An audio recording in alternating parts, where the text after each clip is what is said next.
Hey guys, and welcome to another brand new video. In this video, we actually have some pretty crazy news to go and talk about over here when it comes to one of the biggest games that actually never got made, was very close and apparently canceled as of right now with a really big leak. We also have some really big gaming news when it comes to the actual overall decline, but also improvement of the gaming sales going on the entire planet. We have some other kind of random various game news. We have Dead Island reviews, we have Final Fantasy 16 events, and everything else. We're gonna go talk about this all throughout the video. So if you guys will all stay tuned, relax, and enjoy as well, hope you guys all have a fantastic and lovely day. Make sure you guys are subscribed with the notifications on. Also gonna make sure you guys go stream by the Twitch stream if you guys want to. I'll probably be playing up some Minecraft Legends and doing some comfy vibes down there. We have the Twitter down below if you guys want to follow it. Of course, subscribe with the notifications on and check out the Amazon links for all of our nice little consoles all down below. So very first and foremost, I want to start off with one of the more sad stories on here on the video itself. Number one. This is in regards now to a game that I probably would have freaked out about and probably cried if this game ever came out. So apparently from Michael Barclay came out here stating, in response to one of the tweets stating, all right, game dev folks, what is your one that got away? It could be any IP that you wanted to work on, a studio you wanted to work for, or anything of the sort. We had Michael over here, which actually was the lead designer at Naughty Dog itself, saying, I feel like it's been long enough now to come out and say that Star Wars Battlefront 3, which if you guys remember Battlefront 2 was actually one of my favorite games of all time, was going to be legit incredible, and the fact it got canceled 2 yards from the finish line is an absolute crime. Gamers don't know what they were robbed of. And obviously a lot of these comments over here where people are like, why would you do this to me? I'm sorry. People are like, I'm at a festival, so I'm just choosing chaos to go and talk about this. It's probably would have been one of the saddest news ever, because Battlefront and all the Battlefield games itself, etc., like the Star Wars games, are usually really good and have a really good memories, especially for Battlefront 2 back in the day. Probably some of my favorite games nonetheless. So just very sad to see this kind of floating around. Obviously, a lot of folks have had their condolences, and we're kind of just sad about the situation nonetheless. I've been a little bit sad myself. So, you know what? That's awful. That's just sad to see. In my mind, if I was ever a really big game company, I'd probably just say whatever and go and sell it regardless if it was that super close.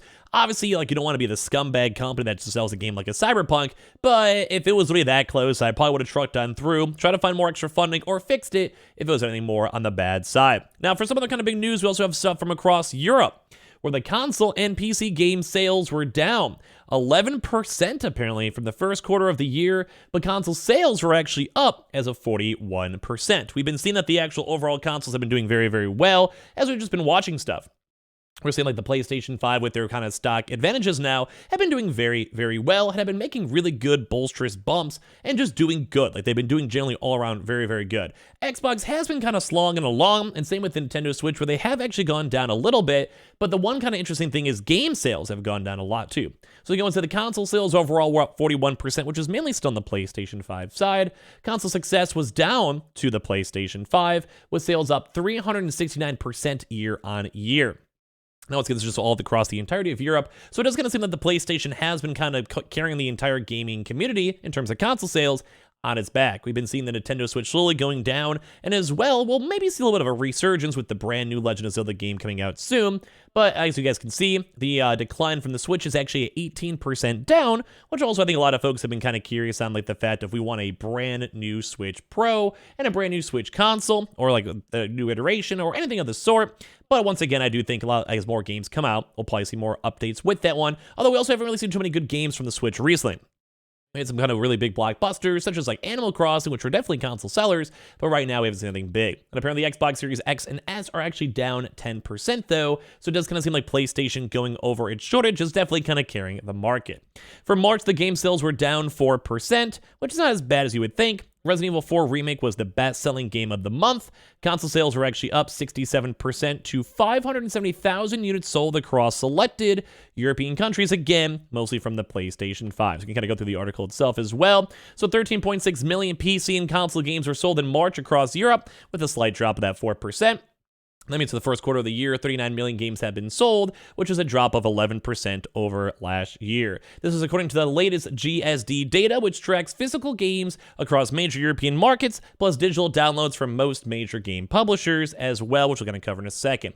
Hogwarts Legacy is comfortably still the best-selling game of the quarter, which has been doing well. I don't know, how did I turn into a ghost? You guys have no idea how frustrated I am all this time just trying to make our stuff normally work. I don't know what's ever up with this. One of these days, I'm just going to do like a complete reset, because this gets kind of like ridiculous after a while. But either way, we're now enjoying the ghost of my own, past.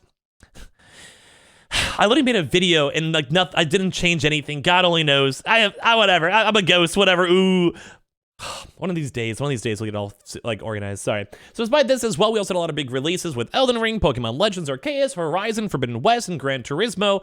And of course, as well, Hogwarts may be the biggest game of the quarter, but actually Resident Evil 4 did kick on and bounce back as well. So all around still doing good. Resident Evil 4's first 2 week sales across Europe was actually 19% though lower than 2021's Resident Evil Village. And once again, it is a remake, so maybe more folks are hyped up for the new iteration. And 11% lower than 2019's Resident Evil 2 Remake 2 as well, but it's up 57% compared to their remake of Resident Evil 3 in 2020. So I'm not really sure exactly why. You guys can maybe ask me, because I did go apparently pass away not too long ago. Over here, little spooky ghost myself. Jeez.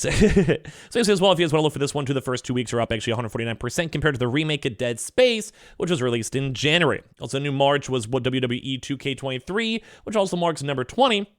The game's opening sales first 3 weeks are down 20% though as well compared to the prior year. So it does kind of seem like a lot of folks are still kind of cautiously not, I guess, too in tune when it comes to buying games or beating games or playing games. We'll have to see how some of the bigger blockbusters such as say like Redfall or other various say games like Final Fantasy 16 do throughout the rest of this year.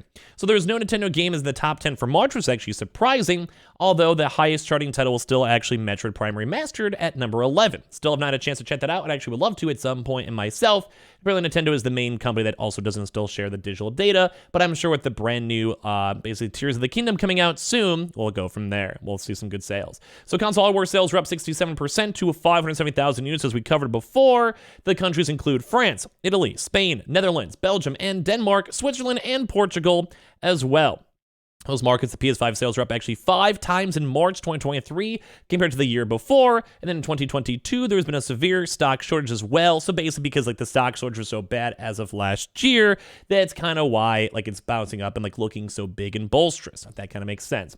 For the first quarter of the year, 1.5 million consoles have been sold across the selected countries, which also a huge 41% rise over the fourth quarter of last year. The PS5 leads the market with a 639% year-on-year sales rise, followed by Switch, which is down as we covered before, 18%, and the Xbox Series X and S also down. In terms of accessories, though, 1.5 million add-on products were sold in the market, a rise of 13% over the year before. So I don't know really whoever keeps on buying these accessories. It might be in regards to brand new Xbox controllers.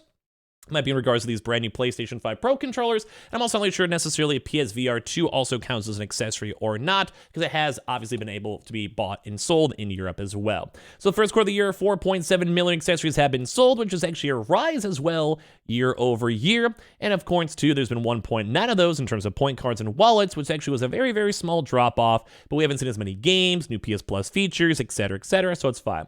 So right now, the number one selling game was Resident Evil 4, Hogwarts Legacy is still number 2 and getting good passive sales, FIFA right afterwards, Grand Theft Auto 5, Call of Duty Modern Warfare 2, Red Dead Redemption 2, WWE right afterwards, FL, I think that's like, I have no idea what it actually is, and then Tom Clancy's Funny Enough Rainbow Six, it's still up there, kind of surprisingly up in the European side too as well. So very intriguing to go and see this, how the market's still technically doing good on console sales because of the PlayStation 5, but everything else in terms of digital sales, other consoles, and everything else have been a little bit on the slacking side. A little bit of a reminder, there's going to be a little bit of a Final Fantasy 16 event. Might be actually the date too as well. Very close towards, like, why is it normal now? What is going, like, oh my lord. Anyway, so I guess we're back to normal now, whatever. So basically for this one, we do apparently have a brand new Final Fantasy 16 event on June 11th with a live orchestra, I believe. Maybe it's possible. It's going to be my guess if I had to go pick and choose. Big celebration nonetheless. And on top of that too, we also will probably be seeing the demo sometime soon as well. They say around a week or so maybe they'll announce the demo or have the demo on that same exact date. We also see some kind of intriguing news too as well when it comes to Dead Island. Now, because I've actually missed Dead Island 2. Apparently this game actually has some kind of mediocre reviews. We heard around a 7 out of 10, which is not really too good when it comes to something from like an IGN or so. Could probably be a little bit better, I could be honest with you guys. Not like the most happy seeing this type of game doing like kind of mediocre. Although the first one wasn't bad at the end of the day. Could have been a little bit better. We have to kind of go and see how it kind of flows out. But apparently some folks are getting their early press reviews and having a chance to see the game itself. But like I said, so far, it's not looking the most spicy. Last but not least, apparently also have the big DLC list for the Horizon Forbidden West. If you guys are going to go pick up the console, let me know, even though I'm kind of apparently a ghost over here, mainly because we've seen a lot of I guess, I don't know, lackluster interest when it comes to Horizon, especially with the VR game itself just ending and coming out. So give me your thoughts and comments on all the stuff down below. As well, make sure you guys are subscribed with the notifications on. Swing by the Twitch stream down below in case you guys want to hang out and chill there. Also have the Amazon links down below in case you guys want. I'm still a ghost. I have no idea how to ever fix this because I have the weirdest issues ever. And I appreciate you guys all so much for watching here in the first place.